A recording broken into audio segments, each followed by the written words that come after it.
Hello, I'm Kate Tojeiro. I'm an executive coach, and I'm absolutely delighted today to be speaking with Geoff McDonald. Geoff McDonald is a TED speaker. He's a former global VP of HR for Unilever. And about over a decade ago, Geoff was diagnosed with anxiety-fueled depression.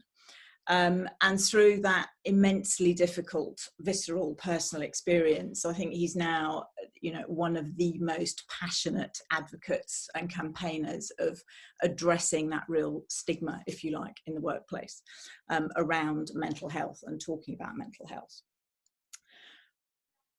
And he set up Minds at Work, so founder of Minds at Work, which is a fabulous organisation which helps organisations do exactly that, address the stigma and help people to talk about these things, which is what we're going to explore today.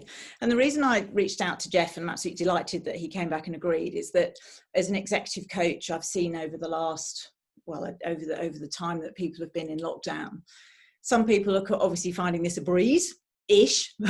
Some are finding it much, much harder, depending on who's also in their lives, whether that's children, unwell family members, and all the myriad of responsibilities people have. But also in the last, I suppose, fortnight, 10 days, there's been that real undercurrent, if you like, and that crackle of something else going on. And I've had clients that have hit it head on and said, I need some help around dealing with people with addiction or with depression or with mental health, anxiety issues. Others that have skirted around it and have perhaps sensed that there's a real awareness there, but frankly don't know what to do. And others that, I suppose one might say, are clearly avoiding it. So I thought it would be really useful to talk to Geoff, because it's something that I suppose all organisations, large or small, deal with. It's a very human thing to a greater or lesser degree. So I suppose the first question I was going to ask you was, as an individual first, about, as I've said, we all have bad days to a greater or lesser degree. But what's that, I suppose, that moment where you need to ask for help because it's something a bit different going on, whether that's the thought, whether that's the duration, whether that's the feelings that are going on that leads you to think, actually, this is a bit more than just needing to have a cup of coffee and have a chat or, stroke the dog. So as an individual, what do you think? Yeah, Kate, thank you so much for having me on and chatting to me today. And I mean, that's such a wonderful question. And in many ways, I so wish I had been taught the symptoms of anxiety and depression somewhere during my education, and preferably at school, because had I been taught some of those, maybe it wouldn't have taken a severe panic attack to be the last straw to break the camel's back, which led me to then be diagnosed with anxiety-fueled depression. And so for me, if I now reflect on my experience and your question, there were moments. I mean, it was absolutely around duration. I remember I used to wake up with a dry mouth for weeks and weeks on end. And if you look into it, a dry mouth and waking up with a dry mouth every single day for a period of 4 to 6 weeks, there's something going on. I used to have catastrophizing thoughts that were not just with me, for a couple of days. Those catastrophizing thoughts were with me for a good period of time. My normal behavior changed. It altered. I wasn't the life and soul of the party or the energy bunny that I used to be. I didn't want to get on my mountain bike. I didn't feel like going for a ride and doing exercise. And it wasn't just for 1 day or 2 days. It persisted for weeks. And so, for me, it is about duration. And it, because as you say, we all have our good days and we all have our bad days. But if we're having those bad days, And what was a bad day for me is not necessarily a bad day for you, but you know what that bad day feels like. And if that persists and it's with you for every single day for at least 3 to 4 weeks, it's worth a conversation. Okay. So it's very much about knowing yourself, isn't it? As so many things are in life, but just knowing that actually this is not, to your point about you usually being the life and soul, or, you know, that energy, but knowing that your norm level has gone off kilter. Absolutely. And I think it's as simple as that, because we're not all, you know, we haven't all been taught the symptoms of anxiety and depression, for example. And I think you'll also find that and I know that this is really going to sound like a stereotype, but I think there's some truth in it. I think men struggle to recognize and feel some of their emotions, or try and just shove them under the carpet. And I've got a friend who, in fact, it was his PA who had to phone an ambulance and put him in an ambulance before he actually realized how ill he was. And so for me, what is simpler is just that normal behavior, how you normally are, and just noticing that you just aren't the good old Geoff McDonald. And it's interesting, the point you made earlier about, you know, why aren't we taught this, or even taught this at school, which is interesting, because I was talking to my daughter earlier about the fact that I was talking to you this afternoon, and they obviously, you know, she's a teenager, so she's nearly 18, and one of the questions, of course, I was going to ask, and she said that's so important, and we were talking about it. She said, what's that piece alongside the knowing you need to ask for help? But then once you've got to that stage, there's another hurdle, isn't there? In terms of, okay, so how do you do that? I.e., how do you choose maybe the right person? And perhaps in lockdown, you may or may not want to share it with your family, however much you care and you're cared for. What would you suggest in that sort of space? Because I thought that's a really interesting question in how we broach that. I need help. I think there are two things. I think there are two things in your question that I want to respond to, Kate. I think the first thing is our mindset around help. So I don't know, Charles Mackesy, there's a lovely quote. Asking for help is not giving up. It's refusing to give up. Yeah. So I think there's a bit of a mindset around asking for help. Yeah, I absolutely agree. And so it's not giving up. It's actually refusing to give up. Yeah. Takes some courage to ask for some help. I think who you ask, I think it is somebody who you kind of have a very trusting relationship with. Somebody who you really, and for example, a teenager, you know, they might not want to talk to their folks about that. But they've got a really good friend out there. They've got somebody who's really close to them, that they trust. And my plea to everybody is just have that conversation with that trusted friend, that trusted partner, or if you can, with your mum or your dad. And I think there's an onus on us as parents, more and more, you know, to actually have these conversations at home about mental ill health, depression, and anxiety, and normalizing it, and not allowing for the label that, oh, if you struggle, you're weak, or you're a snowflake and you can't take the heat in the kitchen, and just normalizing it like we do physical health. So yeah, I think there's something about asking for help and the mindset. I think there's something about a trusted friend or somebody you really trust and you're close to and you've got a good relationship to, and I would plead that they have that conversation. And then I think thirdly, more and more, this conversation should be in families and amongst friends, so that I don't feel embarrassed to come and ask you for some help. Yeah.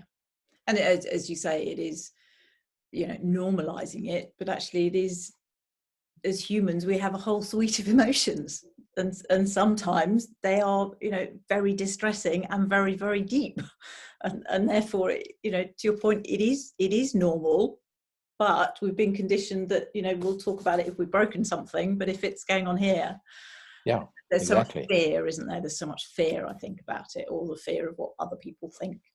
Yeah. I mean, it reminds me, Kate, of, you know, my time, and you probably have been through this journey, but I remember my time in Unilever back in the dark ages when we start to think about introducing coaching. You know, and it was kind of, what? Coaches, lifestyle coaches, you know, come on. And, you know, the whole mindset was, oh, you know, can't you survive on your own? And then I would say, well, you know, go to Wimbledon and watch Federer beat Nadal. And when Federer wins, where does he turn to immediately after he's won? He turns to his box, a bunch of coaches, you know, a psychologist, a therapist, his wife, whatever. I mean, he turns to them and he thanks them. Yeah. Yet in a workplace, no ways, you can't have a coach. You know, that's a sign of weakness. Yet he has the greatest tennis player of all time who turns to those people that have helped him achieve what he's achieved. Yes, absolutely. And as you say, you know, when coaching first came into the workplace, it was always, well, what's the matter? What's the matter with that person? Why do they need to coach? So now exactly. It's very much, no, actually it is about support and everything else. So moving into the workplace, you know, what would you say is the first thing that organisations need to do, whether it's to improve what they have already or even just to start? And I think, you know, there's obviously so many pressures on people around what's going on with this global pandemic, but what are the sort of first steps to try and start enabling that ability? I think the first thing that has to happen, and I'm going to get really practical now, is I think the CEO of that organization needs to make a statement around his relationship to mental ill health. And it's a statement of, you know what, I want to normalize this conversation in this business.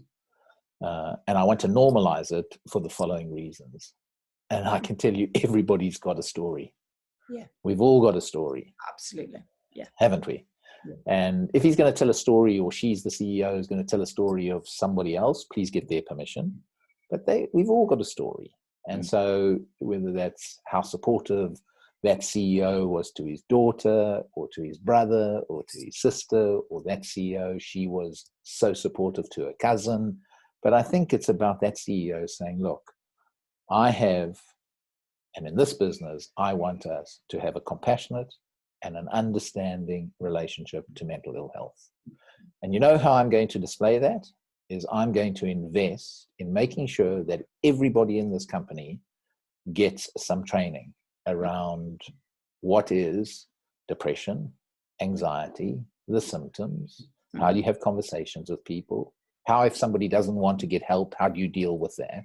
Yeah. And I'm going to invest in that. And for me, that is the starting point, because I think we have to start to raise the levels of understanding and awareness. You know, part of the reason there's stigma is because we just don't understand. Exactly. You know, people just don't understand. And as we increase that understanding, increase that education, so I think we raise the levels of compassion, understanding, and empathy to mental ill health. And then sharing some stories. Yeah. Storytelling for me has been and was, when I did some of this work in Unilever around breaking stigma while I was still there. You know, once we got, and it doesn't have to only be senior people, but it's what I would call influential people.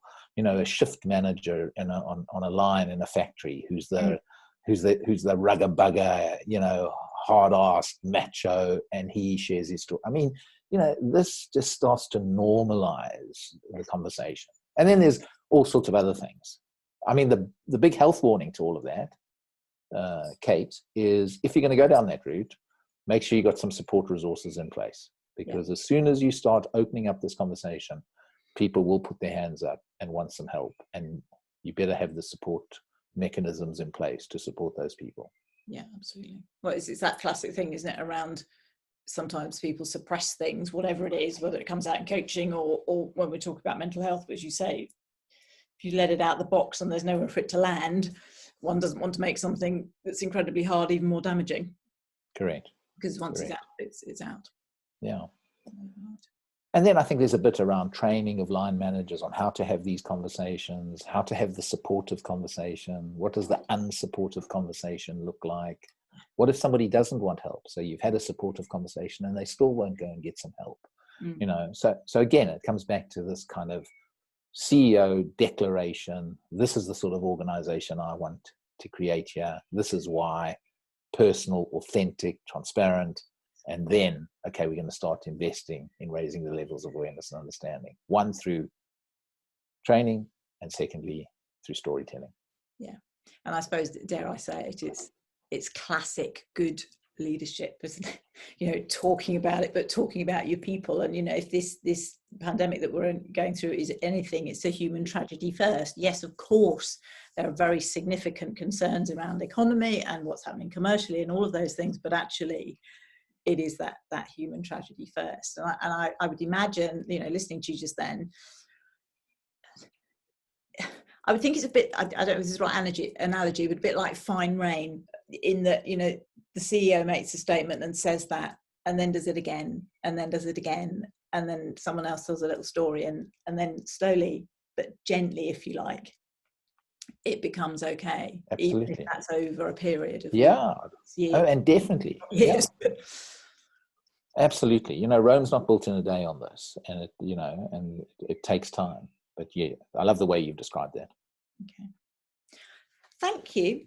That's been really helpful. Is there those are the questions that I wanted to ask, really. I think that, you know, that too simple but very complex, if you like, in terms of, is there anything you want to sort of talk about particularly or share in terms of what you're doing? I mean, just the last couple of comments, because I know that, you know, you're an executive coach, and you know, this is probably the audience to a large extent is of an executive nature, and I just think at this time, just a couple of things is, you know, I think leaders right now, 4 things, and this is not my work, it's taken from some research that Gallup have just done around what are followers looking for from their leaders now. And what they're looking for is, they're looking for leaders who instill trust, yes, instill compassion, instill hope, and instill stability.